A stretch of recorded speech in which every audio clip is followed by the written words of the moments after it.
Temuan itu kasih uangnya 1,5 sekian m selesai kan? Bukan hanya untuk tadi Agus tuh maunya apa? Maunya duduk bareng nggak? Berarti maksud bro adalah uang ketika masuk ke Agus selesai gitu masalah? Ya kan persoalannya kan uangnya haknya Agus. Berarti ada uang masalah beres gitu? Karena haknya Agus. Kodensu, kalau dari Kodensu ada solusi nggak sih buat permasalahan dari Novi sama Agus? Solusinya para Tabas mundur. Jangan banyak ikut campur. Dia sudah tahu banyak mencampuri segala hal hidup orang sampai kadang jadi kacau balau. Habis itu terlalu banyak ngomong. Pesan buat Agus sama Novi mungkin apa? Cari damai. Novi ini tidak jujur ya dengan pengacaranya. Karena saya lihat di sini dia pintar memutarkan balikan fakta. Artinya di sini saya lihat klien saya ini yang sudah terluka dan harus diobati. Saya pikir tidak perlu nungguin uang dari Novi 1, sekian M itu 1,3 M di yayasan. Fakta mana yang menurut Anda diputar balikan? Ya putar balikan itu dari mulai persoalan masalah densos dan pengancaman itu semua kita ada bukti kok. Apa buktinya apa? Boleh ada semua nanti disebutkan? nanti ini kan sudah ada laporan ke penyidik. Nanti biar lebih lanjut nanti biar kita tidak mendahului penyidik. Konflik antara Agus Salim, korban penyiraman air keras, dengan YouTuber Pratiwi Novianti memasuki babak baru. Agus yang dituduh oleh Novi menyalahgunakan uang donasi kini telah melapor ke kepolisian atas tuduhan pencemaran nama baik. Konflik antara Agus dan Novi Pratiwi terkait dengan pemberian donasi yang dikumpulkan oleh Novi untuk Agus. Donasi yang diperoleh untuk Agus karena terkena penyiraman air keras sudah terkumpul sampai 1,4 miliar. Belakangan, Novi Pratiwi meminta Agus untuk menyerahkan kembali dana donasi kepada yayasan.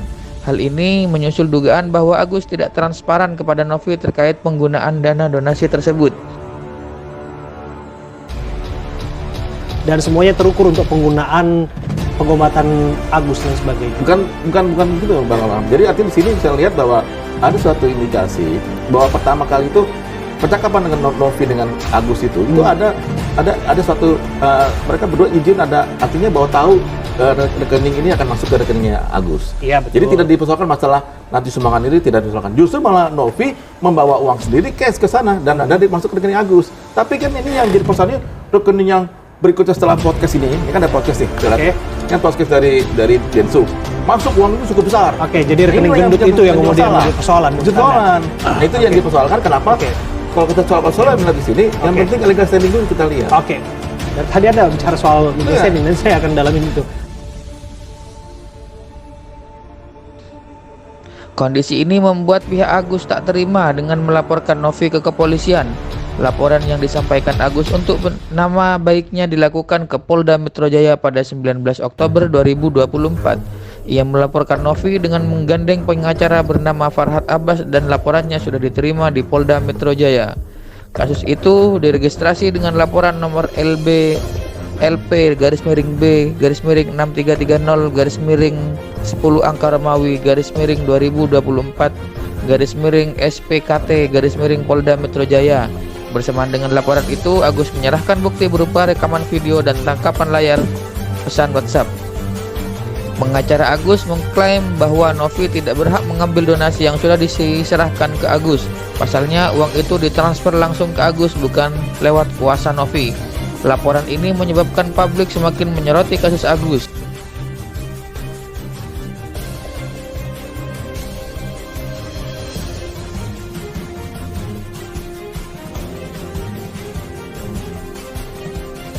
Nah, kalau misalnya memang ada, tentu upaya hukum kan upaya terakhir dalam setiap pemidanaan, tapi bagaimanapun itu tujuannya adalah mencari solusi bersama gitu ya, Mas Agus ya. Bung Pablo. Iya, jadi sebenarnya dari pihak Novi sangatlah membuka diri untuk bagaimana bisa pengobatan Agus. Bahkan terakhir saya komunikasi sama Novi, saya bilang, Nov, ini ujungnya mau dibawa kemana? Dia bilang, saya masih fokus Bang supaya Agus matanya cepat sembuh menggunakan dana yang dari kita. Nah sekarang pada prinsipnya kembali lagi, kalau memang Agus sudah membuka diri, ingin memang berkomunikasi, maka saya bersama dengan para tim kuasa hukum, bersama dengan Novi mengundang sebenarnya Mas Agus, pihak kuasa hukum untuk hadir di hari Jumat. Kita ada acara di Gedung Juang untuk melakukan mediasi, duduk bareng sama Tenovi. Kita di situ obrolkan bagaimana mencari solusi yang terbaik. Bahkan kami juga sudah mengirimkan surat secara resmi ke Agus dan ke para kuasa hukumnya. Untuk apa lagi? Nggak bisa, Pak. Nggak bisa, Bram. Untuk apa lagi? Kan udah ada laporan polisi. Loh, berarti dari pihak kuasa hukumnya tidak ingin ada mediasi. Agus pengen nggak ada jalan karena kan titik kita temunya? untuk undang klarifikasi itu bukan situ tepatnya. Bukan Iya. mediasi. Di kantor polisi maksud Anda? Di polisi. kantor Oke, polisi. berarti kalau memang itu tinggal yang penting acara akan kita laksanakan di hari kecuali Jumat. kuasa hukumnya Kira-kira Novi kalau Agus sendiri bersedia nggak? mengundang Agus untuk datang. Agus bersedia terus nggak untuk kasih uang mediasi sama 1,3 M di situ, itu Nggak, selesai. tunggu dulu, tanyakan dulu sama Agus. Itu begitu. Ya kan. Kalau Ini sebetulnya memang harus dibicarakan. Ini sudah dibicarakan belum penasihat hukum dengan Agus? Agus sudah tahu undangan itu. Agus Udah sekarang dikasih. saya Sudah tanya dikasih sama Agus. undangan itu. Agus bersedia nggak? Kuasa hukum udah tahu. Sudah tahu. Karena itu kan udah, maaf ya Pak Bablo, karena kan Agus punya kuasa hukum, karena itu semua udah Agus serahkan ke kuasa hukum Ya. Agus. Nggak.